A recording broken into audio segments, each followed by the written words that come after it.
தமிழகத்தில் நிலத்தடி நீர்மட்டம் வெகுவாக குறைந்து வருவதாக தெரிவிக்கிறது நிலத்தடி நீர்வள தகவல் மையத்தின் ஆய்வு முடிவுகள்.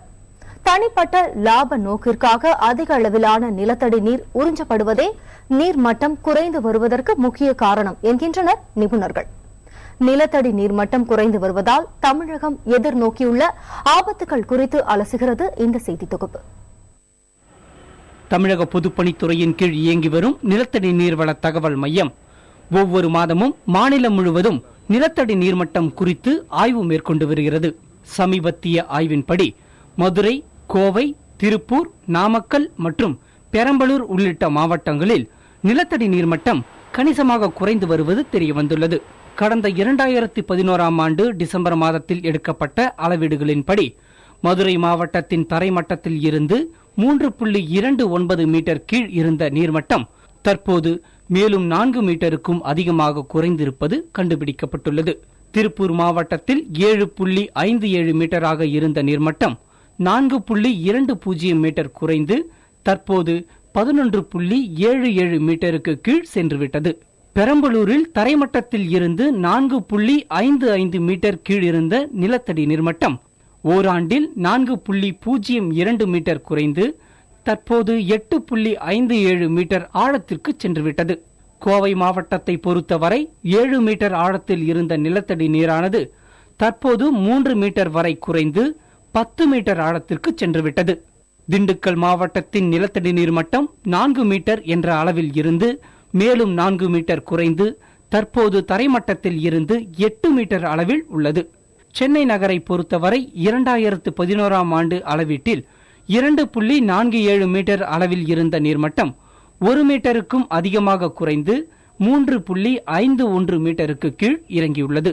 நிலத்தடி நீர்மட்டம் குறைவதுதான் நீரின் கடினத்தன்மை அதிகரிப்பதற்கு முக்கிய காரணம் என்று சொல்லும் ஆராய்ச்சியாளர்கள், சென்னை போன்ற கடலோர மாவட்டங்களில் நிலத்தடி நீர்மட்டம் 1 மீட்டர் குறைந்தாலும் அது நிலத்தடி நீரில் அதிக கடல் நீர் கலப்பதற்கான வாய்ப்பை உருவாக்கிவிடும் என்கின்றனர். நிறைய நாம வாட்டர் எக்ஸ்ட்ராக்ட் பண்றதுனால கிரவுண்ட் வாட்டர் லெவல் கீழே போறது. கிரவுண்ட் வாட்டர் லெவல் கீழே போக போக சலைன் வாட்டர் எல்லாமே ஒரு பேலன்ஸ்ல இருக்கிறது தான் நல்லது இல்லையா? இயற்கையா பேலன்ஸ் நல்லா இருக்கு, sea water and ground water.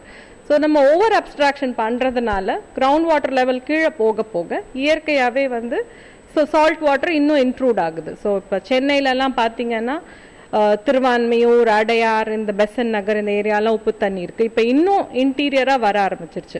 லாப நோக்கத்திற்காக அதிக அளவில் நிலத்தடி நீர் உறிஞ்சப்படுவதே நீர்மட்டம் குறைவதற்கு முக்கிய காரணமாக சொல்லும் வேளாண் விஞ்ஞானிகள் இதனை தடுக்க அரசு உடனடி நடவடிக்கை எடுக்க வேண்டும் என்ற கோரிக்கையையும் முன்வைக்கின்றனர்.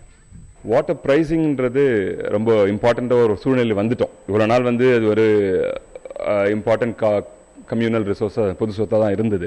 பட் எவ்வளோ நாளைக்கு அந்த மாதிரி நம்ம அந்த காலகட்டத்தை தாண்டி வந்துட்டு இருக்கோம். அதுக்குன்ட்டு ப்ரைவேட்டைஸ் பண்ணுறது it's a social problem, social equity issue. ஏன்னா எல்லாருக்கும் இந்த சிட்டிசன் எல்லாருக்கும் ஒரு உரிமை இருக்குது இந்த பிறந்தது. ஆனால் அந்த உரிமையும் பாதுகாக்க வேண்டிய ஒரு சூழ்நிலை இருக்கும்ல. தமிழகத்தில் 11 லட்சம் ஹெக்டேருக்கும் அதிகமான விவசாய நிலங்கள் நிலத்தடி நீரையே நம்பியிருக்கும் சூழலில் அது மாசுபடுவதும் நீர்மட்டம் குறைவதும் உணவு உற்பத்தியை வெகுவாக பாதிக்கும் என்ற கவலை அனைத்து தரப்பினரையும் அதிர வைத்திருக்கிறது. 3வது உலகப் போர் முழுமையானால் அது தண்ணீருக்காகத்தான் இருக்கும் என உலக நாடுகள் சொல்லி வரும் நிலையில் தண்ணீரை சேமிக்க நாம் என்ன செய்ய போகிறோம்? நிலத்திற்கடியிலிருந்து பெறப்படும் பெட்ரோலியம், தங்கம் போன்ற பொருட்களுக்கு அதிக முக்கியத்துவம் தரும் நாம் நிலத்தடி நீரை மிகவும் அலட்சியமாகவே கையாண்டு வருகிறோம். உலகமயமாக்கலின் தாக்கத்தினால் அனைத்தும் வணிகமயமாகிவிட்ட இன்றைய காலகட்டத்தில் நிலத்தடி நீர் கட்டுப்பாடு இல்லாமல் உறிஞ்சப்படுவதை அரசு தடுத்து நிறுத்த வேண்டும். புதிய தலைமுறைக்காக ஒளிப்பதிவாளர் திவ்யனுடன் ஆனந்த். நிலத்தடி நீர்மட்டம் குறைவது பற்றி பேசியும் எழுதியும் வந்தபோதிலும் இந்த விஷயத்தில் நாம் காட்டிய அலட்சியம் இன்று நம்மை எங்கு வந்து நிறுத்தியிருக்கிறது என்பதை அறிய புதிய தலைமுறை சிறப்பு ஆய்வு ஒன்றை நடத்தியது. தேர்ந்தெடுக்கப்பட்ட ஒரு சில மாவட்டங்களில் நிலத்தடி தண்ணீரை ஆய்வுக்கு எடுத்துக்கொண்ட போது நமக்கு கிடைத்த அதிர்ச்சி தகவல்களை இங்கே பதிவு செய்துள்ளோம். உலக தண்ணீர் வாரம் கடைபிடிக்கப்பட்டு வரும் இந்த வேளையில் நிலத்தடி நீரில் மாசு அதிகரித்துக் கொண்டிருப்பது பற்றி உங்களுக்கு தெரியுமா? அதை தெரிந்து கொள்வதற்காக களத்தில் இறங்கியது புதிய தலைமுறை. சென்னை மட்டுமல்லாது சில மாவட்டங்களில் இருந்தும் நிலத்தடி நீரை சேகரித்த நமது செய்தியாளர் குழு அதனை ஆய்வுக்கு உட்படுத்தியது.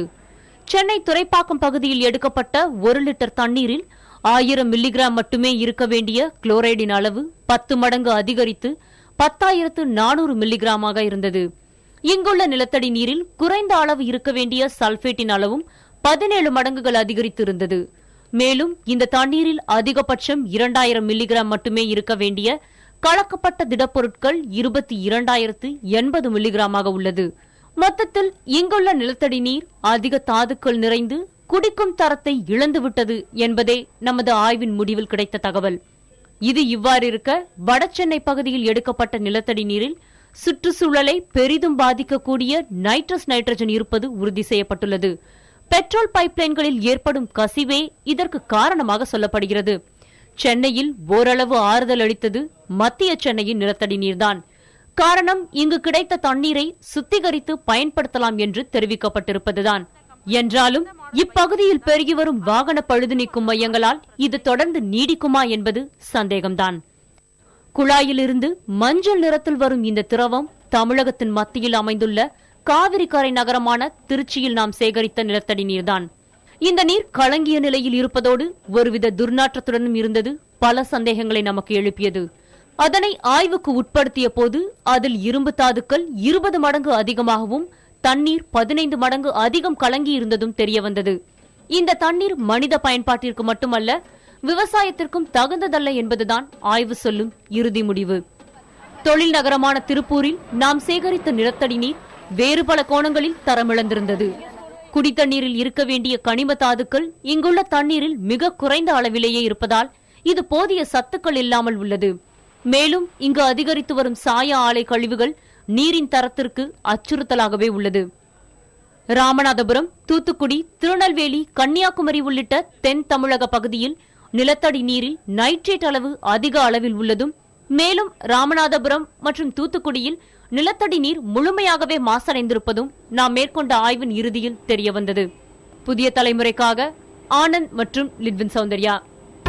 நிலத்தடி நீரை நம்பியே பெரும்பாலான மக்கள் வாழும் இந்தியாவில் நிலத்தடி நீர் குறைந்து வருவதால் அது நாளுக்கு நாள் மாசடைந்து வருவதும் அதிகரித்து வருகிறது.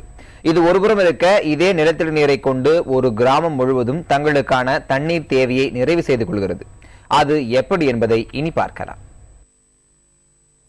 நமக்கு நாமே திட்டத்தின் மூலம் தங்களுக்கு தேவையான சாலைகளை தாங்களே அமைத்துக் கொள்வது, திடக்கழிவு மேலாண்மை திட்டத்தின் மூலம் சுகாதாரமான சூழலை உருவாக்குவது என காஞ்சிபுரம் மாவட்டம் முடிச்சூர் கிராமம் முன்மாதிரி கிராமமாகவே திகழ்கிறது.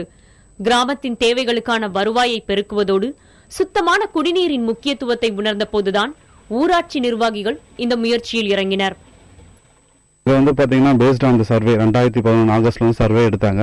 ஸோ அப்போ சர்வே எடுத்ததுல வந்து 31% ஆஃப் பீப்புள் வந்து கேன் வாட்டர் யூஸ் பண்ணிட்டு இருக்காங்க. மற்றவங்க வந்து டேப் வாட்டர் தான் குடிச்சிட்டு இருக்காங்க. அந்த மீதி இருக்கிற பீப்புள்ஸாக வந்து அது அவங்களுக்கு வந்து அவேர்னஸ் இல்லை, அதாவது எந்த அளவுக்கு சேஃப் ட்ரிங்கிங் வாட்டர் குடிக்கணுன்ற அவேர்னஸ் இல்லை. ஸோ 31% ஆஃப் பீப்புள் மட்டும்தான் அந்த கேன் வாட்டர் குடிச்சிட்டு இருந்தாங்க.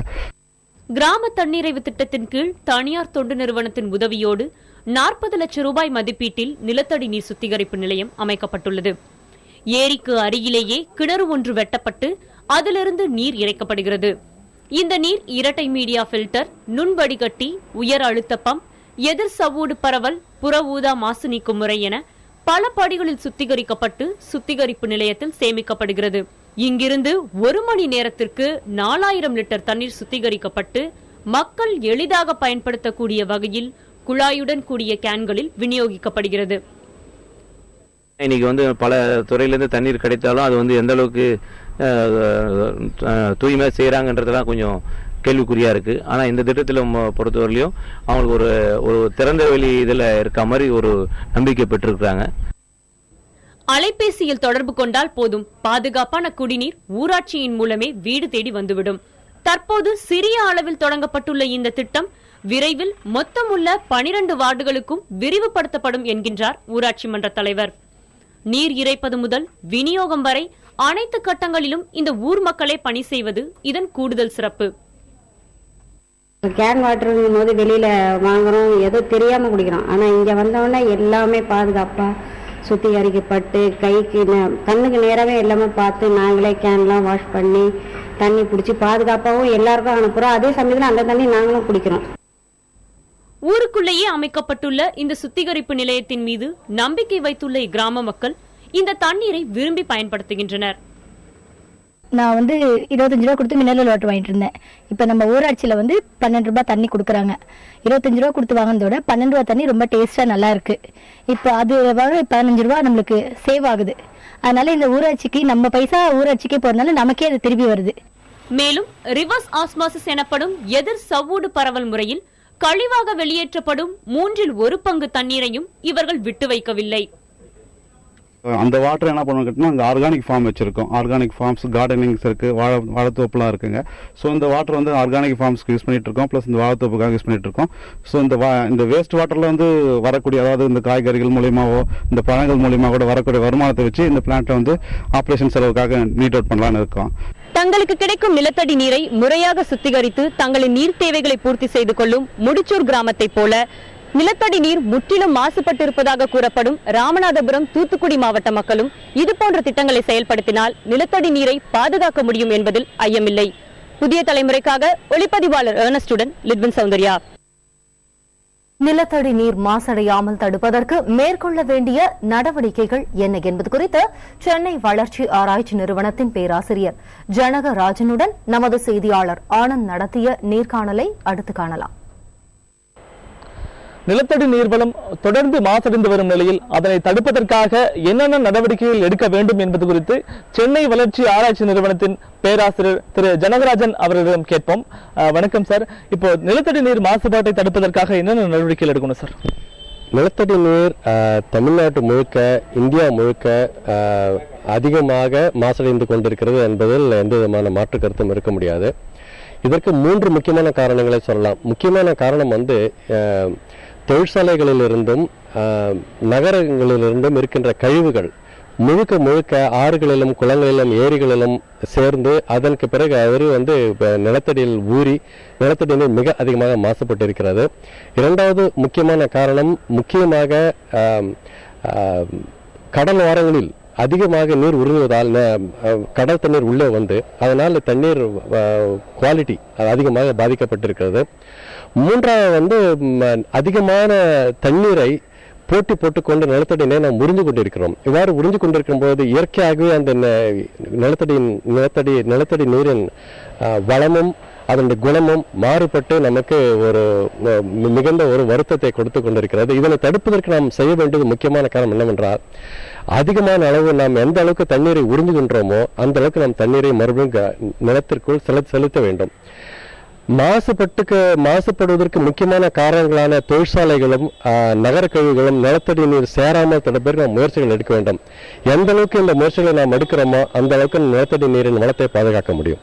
சார், நீங்க பேசும்போது சொன்னீங்க நிலத்தடி நீர் அதிகமாக உறிஞ்சப்படுவதுதான் முக்கிய காரணம் சொன்னீங்க. இந்த நிலத்தடி நீரை உறிஞ்சிருக்கிற ஏதாவது கட்டுப்பாடுகள் ஏதாவது இருக்குங்களா?